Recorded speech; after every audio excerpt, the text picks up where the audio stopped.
নিরামিষ দিনগুলোতে মনে হয় কিছু নতুনত্ব রান্না করি। আজকের নিয়ে এলাম আরেকটা নতুন রান্না নিয়ে। এখানে দেখো আলু আমি ঘষে নিয়েছি, নিয়ে ভালো করে ধুয়ে জল চিপে রেখে দিয়েছি। কাঁচা লঙ্কা পেস্ট করে নিয়েছি। আর এখানে হচ্ছে ছোলার ডাল বেটে নিয়েছি। এখানে 1 কাপ ডাল নিয়েছি আমি। আর ধনেপাতা কুচি করে নিয়েছি। আর এটা নিউট্রিয়েলে সয়াবিন, এটা গুঁড়ো সয়াবিন, মানে ধুলো ধুলো একদম। এটা গরম জল বসিয়ে দিয়েছি। আর এইটা এখন ওই গরম জলের মধ্যে দিয়ে দেবো। বড় সয়াবিন নিয়েও সিদ্ধ করে গ্রেট করে নিলে হয়ে যায়, কিন্তু আমার কাছে যেহেতু আছে তার জন্য আমি এটা নিয়ে নিয়েছি। আর এখানে চৌকো করে আলু কেটে নিয়েছি, আদা গ্রেট করা আছে। আর দেখো সয়াবিনটা গরম জল থেকে ছেঁকে জলটা ঝারিয়ে তুলে নিলাম। নতুন একটু রান্না করলাম প্রথম, কিন্তু ভালোই হয়েছিল। আর এই সয়াবিনের মধ্যে এখন আলু ভাষাটা দিয়ে দিলাম কাঁচা লঙ্কা, ধনেপাতা কুচি, কাশ্মীরি রেড চিলি পাউডার একটু কালারের জন্য, ধনে জিরে আর শুকনো লঙ্কা গুঁড়ো করা সেটা দিয়েছি। দিয়ে দিয়েছি লবণ স্বাদ অনুযায়ী। আর ছোলার ডাল বাটাটা দিয়ে দিলাম। দিয়ে ভালো করে এটাকে মাখিয়ে নেব। এর মধ্যে আদাও দিয়েছি। দিয়ে ভালো করে মাখানোটা হয়ে গেছে। এখন আমি ফ্রাই প্যানের মধ্যে তেল দিয়ে দিলাম একটু পরিমাণে বেশি, দিয়ে এখন গোল গোল করে এগুলো একটা একটা করে ছেড়ে দেবো। আমি এটা নিরামিষ বানিয়েছি। যারা পেঁয়াজ রসুন দিয়ে বানাবে এটার টেস্ট আরও ভালো হবে।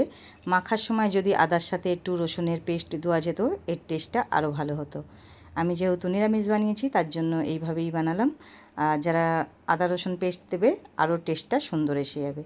তো এগুলো আমার ভাজা হয়ে গেল। অবশ্যই বাড়িতে একবার বানিয়ে দেখতে পারো, খুব সুন্দর হয়েছিল। আর কড়ার মধ্যে আবার কিছু পরিমাণে সর্ষের তেল দিয়ে দিলাম, দিয়ে আমি 5 ফোড়ন দিলাম, দিয়ে আলুটাকে একটু লাল লাল করে ভেজে নেব। ভাজাটা হচ্ছে এখন, দেখো একটু লাল লাল ভাব হয়ে এসেছে। এখন এর মধ্যে দিয়ে দেবো আদা দিয়ে দিলাম 1 চামচ পরিমাণের, দিয়ে একটু কষে নিলাম। নিয়ে এখন দিয়ে দেবো টমেটোটা। এখানে আমি দুটো বড় সাইজের টমেটো নিয়েছি, দুটো টমেটো দিলাম। একটু নিরামিষ যেহেতু একটু টমেটো আদা এগুলো একটু বেশি দিলে একটু ভালো লাগে। তো এখানে গ্রেট করা কাঁচা লঙ্কাও ছিল, সেটাও দিয়ে দিলাম 1 চামচ কাশ্মীরি রেড চিলি পাউডার, হলুদের গুঁড়ো 1/2 চামচ, আর দিয়ে ভালোভাবে কষে নিলাম। আর এর মধ্যে দেবো ধনে জিরে আর চন্দুনি সব রকম দিয়ে পেস্ট করা, গোলমরিচও ছিল সেটা গুঁড়ো করা ছিল সেটা দিলাম। আর যে জারটায় করে আমি ডালটা বেটেছিলাম সেই জারটা ধুয়ে একটু জলটা দিলাম। দিতে দেখো মানে গ্রেভিটা একটু ঘন মতন হয়ে গেছে, যেহেতু ডালের একটু পেস্ট মতন লেগেছিল সেটার জন্য গ্রেভিটা একটু ঘন হয়ে গেছে। এখন দিয়ে দিচ্ছি পরিমাণ অনুযায়ী জলটা দিয়ে দিলাম। যতটা আমি গ্রেভি রাখবো সেইভাবে জলটা দিলাম। ভালোভাবে ফুটে উঠেছে, আলুটাও সিদ্ধ হয়ে এসেছে। এখন আমি দিয়ে দিলাম বড়াগুলো, যেগুলো ভেজে রেখেছিলাম সেইগুলো দিয়ে ভালোভাবে ফুটিয়েছিলাম অনেকক্ষণ ধরে। এখন রেসিপিটা হয়ে গেছে, ধনেপাতা ছড়িয়ে নামিয়ে নিলাম। তো কেমন হয়েছে অবশ্যই কমেন্ট বক্সে জানাবে।